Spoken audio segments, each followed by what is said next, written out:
포스코 홀딩스 2022년 상반기 연결 실적을 스루풋 회계로 분석을 해서 소개를 하도록 하겠습니다. 매출은 29.1%가 증가한 44조 원대를 달성했고요. 영업이익은 18% 증가한 4조 원을 달성했습니다. 하단에 나와 있는 내용 참조해 주시고 내용이 좋았다고 생각하시면 구독, 좋아요 꼭 부탁드리겠습니다. 그리고 1.5 배속을 보시면 편하실 거라고 생각이 듭니다. 주가를 보면은 24만 9천 원으로서 2021년 말보다 25,500원이 하락했는데 장부 가격 대비로는 32% 선으로 떨어져 있습니다. 매우 시장에서 낮은 가치로 평가를 받고 있다. 이렇게 생각이 드네요. 대주주는 국민연금공단이 8.3% 지분을 소유하고 있고 블랙락이 5.02%. 그런데 이제 전체적으로 외국인이 52.82%입니다. 이 삼성전자, SK하이닉스에 이어서 50%가 넘는 그런 상황이 되겠습니다. 뭐 쭉 얘기하고 있지만은 50%가 넘으면은 이익 배당의 목적이 아니고 경영권의 어떤 간섭 내지는 영향을 주는 목적의 투자도 많다. 이렇게 이제 봐집니다. 그래서 이 포스코가 과연 이제 국민기업은 이제 아니다. 이렇게 이제 우리가 인식을 하고 가야 될 것 같습니다. 포스코 관련 뉴스를 좀 모아봤는데요. 포스코그룹 5년간 53조 글로벌 투자자의 지원 요청 이유는 이런 뉴스가 나왔어요. 헤럴드 경제 8월 22일자인데 최정우 회장이 블랙락과 GIC 등 만나 경영성과 성장사업 현황 설명, 주주 친화 소통 강화 의지 보여줘. 이렇게 뉴스가 나왔습니다. 뭐 포스코 그룹 중장기 성장 전략에 대해서 이제 쭉 뭐 하는 내용을 포스코 케미칼 제공으로 이렇게 사진은 포스코 케미칼 제공이고요. 이런 투자 계획을 얘기했는데 투자자의 지원 요청을 했다는 게 돈을 더 투자를 해달라는 얘기인지 좀 협조를 의사결정에 협조를 좀 해달라는 얘기인지 결국 의사결정권이 포스코 스스로는 이제 어렵다. 저는 이렇게 이제 생각하고 싶어요. 주주 친화 소통 강화 의지 보여줘. 요건 참 말이 귀족스럽게 쓴 건데 속된 말로 주식을 많이 가지고 있는 주주들한테 잘 보이려고 하는 거 아니냐. 뭐 이렇게 이제 쉽게 얘기 좀 이해를 하고자 합니다. 유사하게 이제 머니투데이에서 블랙락 GIC 만난 최정우 포스코 회장 주주환원 신사업 투자 지속. 주주환원이라 그러면 이익 배당 많이 하겠다는 거로 해석이 되는데요. GIC는 싱가포르 투자청을 얘기하고 있습니다. 그리고 또 헤럴드 경제에서 포스코 그룹 양극재 광물 탈출국 중국 시동했다. 이런 것도 아무래도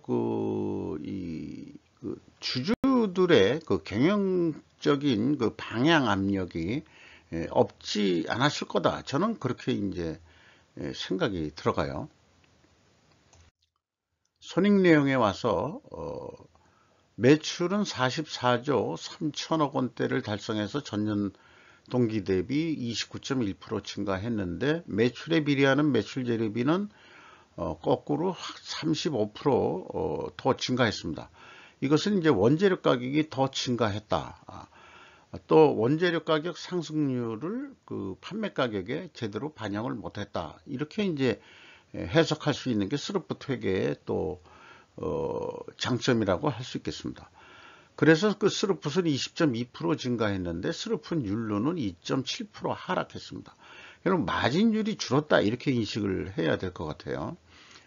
운영 비용이 21% 증가했습니다. 그 스루풋 증가, 그 절대 금액 증가액보다도 더 증가를 했죠. 그러면은 생산성이 떨어질 수밖에 없죠. 1.34로 떨어져서 영업이익은 4조 2천억 원대가 이제 시현이 됐는데 원가회계 영업이익보다는 1,598억 원이 적은 수치입니다. 이것은 WCAI 가공비 배부 재고자산이 증가했기 때문입니다. 이어서 재고자산 명세를 보면은 WCAI가 5,752억 원이 증가했습니다. 전체적으로는 2조 7천억 원이나 크게 증가했습니다.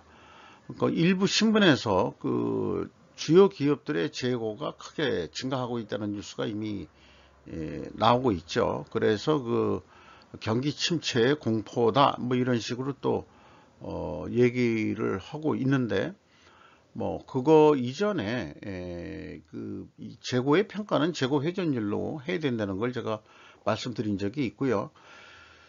더 좀 얘기하고 싶은 것은 여기에 이제 제가 화폐 단위로 그 수지 표시를 안 한 것은 이 포스코 홀딩스가 그 수치들을 모두 문자 속성으로 입력 공시를 해가지고 분석을 위해서는 일일이 제가 이걸로 입력을 했다는 얘기예요. 그래서 그걸 좀 표시하기 위한 거고요. 주주 친화적이다 그러려면은 그 소액 주주들도 주주죠. 그리고 정보 이용자들도 주주고 또 투자 기관들도 주주죠. 그런 분들을 위해서는 이런 식으로 공개를 하면은 안 된다고 생각을 합니다. 그 비강호비 배부 재고 자산인 그 원재료 이하 다른 이 것들은 이게 문자 속성으로 입력이 되어 있는 거거든요. 숫자로 입력하기가 솔직히 귀찮아 가지고 내비뒀습니다. 그래서 전체에서 그 WCAI를 뺀 게 이제 non WCAI로 해서 제가 산출을 해 가지고 표시를 한 거죠. 그러니까 원재료가 크게 그 증가를 했습니다. 원재료 확보 차원에서는 원재료는 뭐 재고가 저는 증가해도 괜찮다 이렇게 생각하는 입장입니다. 원재료 확보 자원 전쟁인 상황이기 때문에 더욱 그렇다고 생각하고 있죠.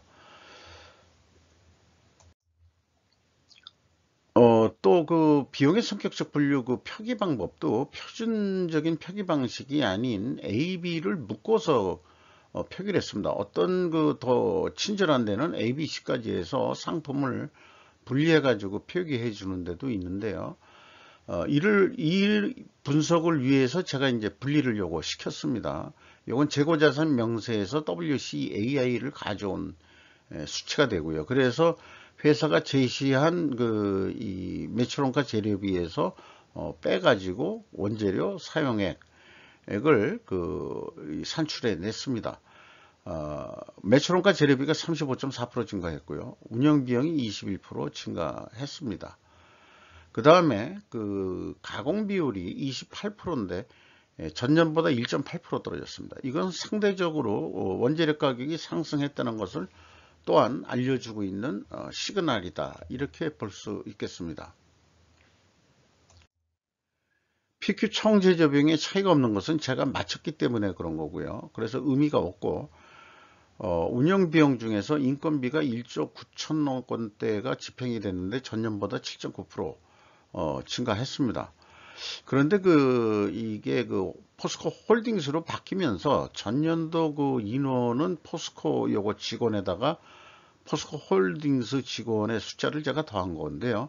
이게 연결이기 때문에 다른 그 종속기업도 더 인원을 더해야 될 거라고 알고 있지만은 충분히 다 추적해서 조사할 그럴 만한 뭐 여력이나 또 그런 생각도 좀 없기 때문에 우선 그렇게 나눠보면 포스코 자체가 제일 규모가 클 테니까요. 연간 평균 임금이 2억 원대가 나오면 요건 분명히 인원수가 좀 너무 작게 계산이 된 거죠.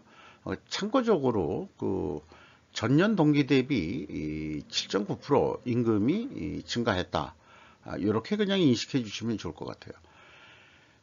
외주비 이런 것들은 이제 그 포스코에서는 협력 작업비라고 표현을 하고 있네요. 현장에서 공장에서 그 하청 공정을 그 하는 그런 거로 판단이 되는데 20.3% 크게 증가했습니다. 운반비가 또 110%나 증가했습니다. 이렇게 그 운반비가 크게 증가하고 뭐 이렇게 된 미리미리 그 선제적으로 인상시켜 준 데에서는 화물연대 파업가 같은 경우를 벗어나서 좀 했던 거로 기억이 납니다. 또 하나의 문제는 그 비성분 합계액을 그 공시를 하는데 이 금액하고 그 다음에 이 금액은 매출원가 더하기 판매관리비하고 일반적으로 일치하게 공시를 하는데 이게 이제 이 포스코 홀딩스는 2천억 원이 차이가 납니다. 이 2천억 원 차이가 아마 그 영업의 비용 쪽에 있는 거로 일반적으로 얘기하는데 그런 금액하고도 커다란 차이가 있어 가지고 이 내용이 무엇인지 그래서 제 분석은 그 표준식으로 매출원가 더하기 판매관리비의 합계액에서 그 총 제조 비용을 구하고 그 다음에 가공 비율을 구해 가지고 분석한 내용이 되겠습니다. 2단계 분석 내용도 그 비교 내용도 의미가 없습니다. 제가 이제 맞춰놓은 거기 때문에요. 현금이 이 의미가 있는데 이게 현금도 지금 연결 쪽에서 보면은 이게 좀 매우 문제가 많습니다. 현금식으로 읽어보면은 현금이 2조 5천억 원이 나갔으면은 재고가 그 2조 5천억 원이 증가했는데 2조 7천억 원이나 더 증가해 보거든요. 그래서 2,400억이라는 재고가 어디 하늘에서 떨어졌습니다. 재고자산 평가손실 그 환입액을 평가 요건 손실액에 해당하는데 이것까지 감안하면은 오히려 그 차이가 또 3,500억으로 크게 증가해 버리고 맙니다. 평가 손실을 그 잡은 금액의 그 재무상태표의 그 재고기 때문에 요게 이제 이 평가 손실 금액을 더했어야 더하면은 그게 현금으로 나갔던 거에 평가 손실 금액을 빼가지고 2조 7천억이 증가한 거거든요. 그러니까 실질적으로 그 갭은 3,500억 원대로 더 크게 증가합니다. 이렇게 연결들에서도 그 재고자산의 회계 투명성을 확인하지 못하고 검증이 안 되는 거가 대단한 문제라고 생각합니다. 일반 사람들은 연결로 왜 분석을 안 하냐라고 저한테 묻는 사람이 있는데 그거는 뭐 주식을 바라보는 입장에서는 그런지 몰라죠. 저는 그 근본적인 분석의 목적이 스루포트 회계에 의해서 원가 회계의 문제를 계속 강조하고 있는 거고 그 다음에 재고의 중요성 재고 회전력이 그 기업의 경쟁력이다. 나머지 무슨 뭐 기술 개발이라든가 제품 개발이라든지 이거는 2차적인 문제다.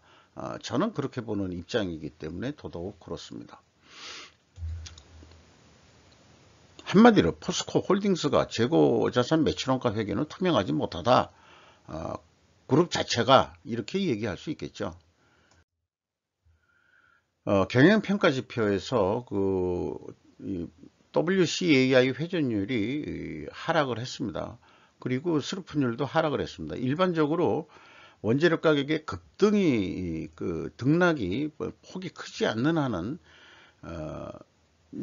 말하자면은 그 회계 투명성 가정을 하는데 이 가정이라는 것도 검증을 해야 되니까 원재료 가격이 크게 상승했든지 수르픈율 하락은 실제 판매 가격이 하락이고 상대적으로 원재료 가격보다도 덜 상승시켰으면은 인상시켰으면은 하락으로 그렇게 인식을 할 수 있겠습니다. 이건 다음 장에 그 데이터를 소개해 드리는 거로 하고요. 임팩트 미래 가치는 7% 떨어졌고 그 다음에 매출 채권 수금 속도가 조금 빨라졌습니다. 일반적으로 이 재고 회전율하고 유사해야 이 납품 속도에 맞게끔 수금을 하고 있다 이렇게 봐지는데, 수금이 제대로 못하고 있다, 늦게 하고 있다 이렇게 이제 인식을 할 수 있겠죠.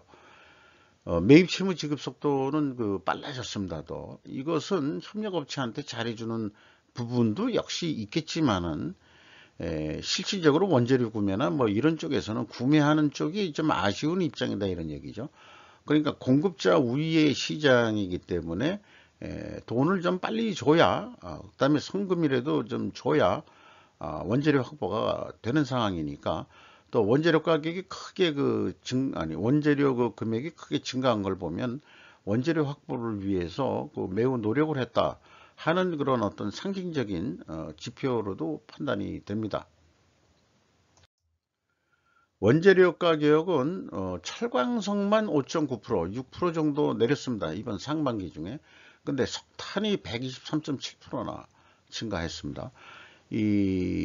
말하자면은 이 제철을 하는 데 있어서 코커스, 뭐 석탄, 뭐 이런 것들이 부원료로서 매우 크게 작용을 해야죠. 철 스크랩 인상이 됐고, 니켈 가격은 61.3%나 크게 증가했습니다. 이렇게 원재료 가격이 전반적으로는 크게 증가했다. 철광석 가격은 비록 내려갔지만, 그러나 제철을 위한 다른 것들은 크게 상승이 됐다 이렇게 인식이 됩니다. 거기에 비해서 이제 제품 가격, 이 제품 중심으로만 보면은 한 25% 정도거든요. 그러니까 상대적으로 떨어졌다 이렇게 볼 수가 있겠죠. 전력도 생산하고 있는 모양인데, 전력이 90.8%, 전력 판매 가격이 인상이 됐습니다. 나머지는 이제 내화물 생석회 뭐 이런 게 이제 포스코 케미칼에서 나오는 그런 건데, 이것도 좀 상승이 됐고요. 근데 핵심적으로는 철강 제품이 원재료 상승 폭보다는 많이 올리진 못했다. 올리긴 올렸어도 전년도에 좀 대폭 많이 좀 더 인상이 됐네요. 이런 상황이기 때문에 회계 투명성은 뭐 나름대로 인정이 된다.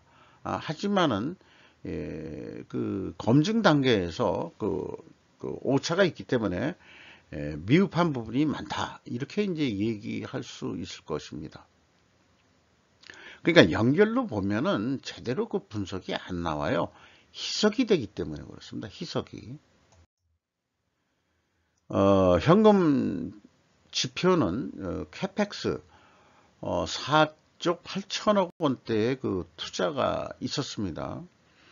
요거는 이제 다음 장에 또 좀 내역을 소개를 해 드리도록 하고요. EAT 새우 현금 순이익은 6조 9천억 원의 현금 순이익이 있었습니다. 수익률로는 8.2%, 뭐 전년하고 거의 대동소이합니다. 채권자한테 3조 5천억 원을 추가로 차입을 해서 레버리지율은 30.3%로 상승했습니다.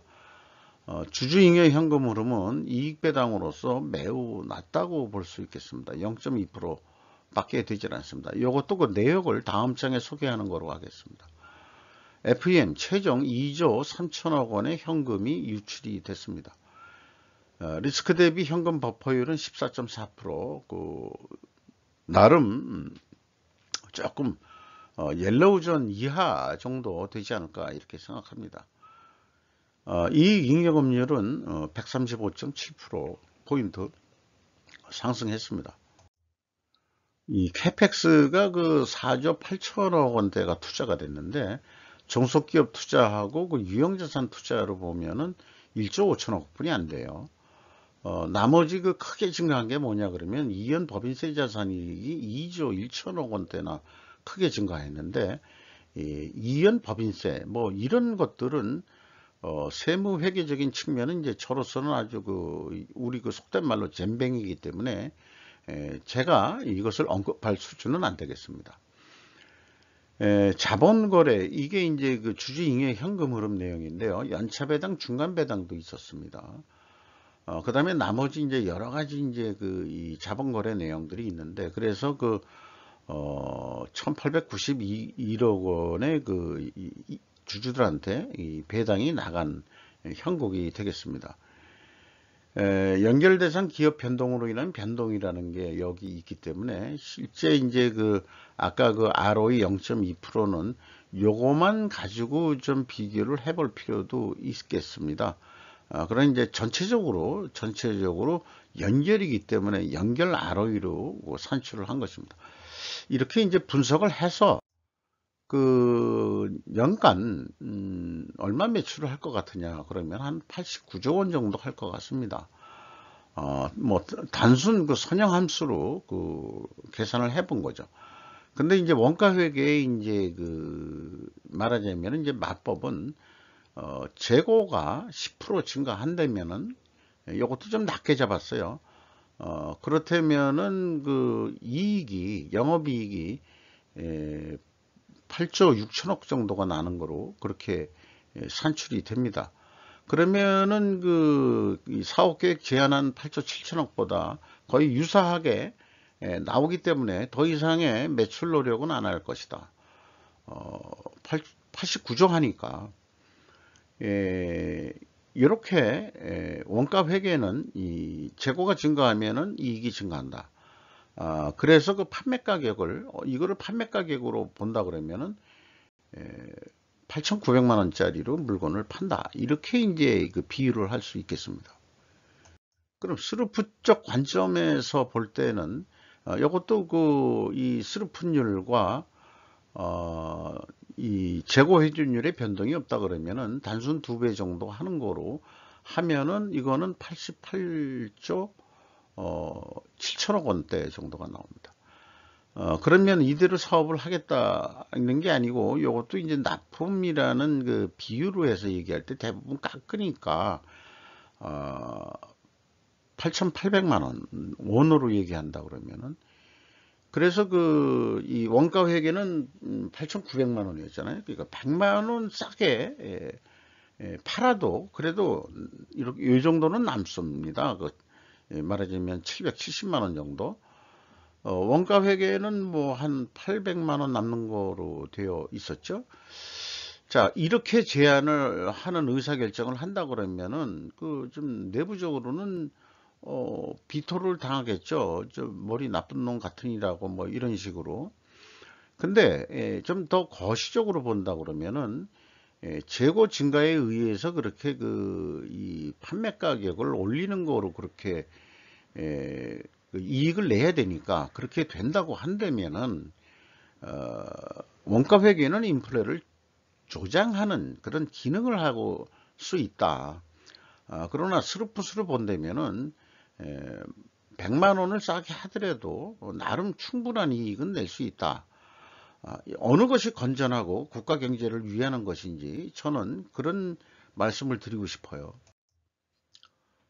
그러면 그렇게 계약이 됐다 하더라도 기업은 오늘도 내일도 돈을 벌어야 되는 거니까, 스루풋율, 마진율은 더 이상 못 올린다 하더라도 재고 회전율을 11회전까지 좀 올려보자. 이게 10점, 기억이 안 납니다. 10점 몇 회전이었거든요. 요걸 5% 증분만 해보자, 그런 얘기입니다.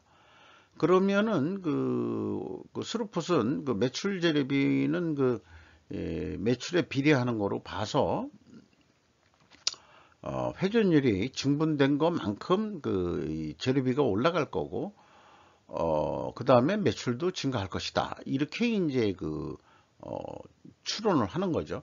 그러면은 매출액이 이 96조 원 정도 해가지고 이 10조 원 정도 이익을 낼 수 있을 것이다. 자, 그러니까 이제 물건이 아까 그렇게 해서 하더라도 충분히 이익을 이렇게 낼 수 있다 라는 점을 좀 강조드리고자 하는 것입니다. 물론 이게 86조 정도 하는 것을 96조면 10조 원 정도나 매출을 좀 증가시키는 건데, 이게 과연 가능할 거냐 하는 문제는 물론 어려운 문제겠죠. 그래서 그러나 이제 이 재고 회전율 11회전은 이 철강 계통이나 제조업을 보더라도 포스코가 이거만큼은 그래도 회전율이 높은 편이다. 저는 그렇게 인정을 합니다. 만약에 포스코가 12회전을 하는 그런 기업이 된다면은 말하자면 중국하고의 그 경쟁력, 판매 가격 덤핑을 안 하더라도 충분히 돈을 많이 벌 수 있는 그런 경쟁력을 확보할 것이라고 저는 믿어 의심치 않습니다. 포스코가 재고 회전율을 12회전 하는 기업이 돼서 돈을 벌어서 말하자면은 뭐 이익 배당도 많이 하고, 물론 이제 이 외국인 지배 주주들이 돈을 많이 가져가겠습니다. 우리나라 또 투자도 있고 과실이 말하자면은 말하자면 누수라 그러나요? 누수가 아니고 뭐라 그러나요? 그 효과 때문에 낙수 효과 때문에 우리나라에도 그만큼 이익이 된다, 이렇게 생각을 할 수 있겠습니다. 포스코 홀딩스가 국내에서 매우 귀중한 기업이다 보니까 이것저것 의견을 조금 얘기하다 보니까 약간 길어졌습니다. 내용이 좋았다고 생각하시면은 구독, 좋아요 꼭 부탁드리겠습니다. 이상 마치도록 하겠습니다.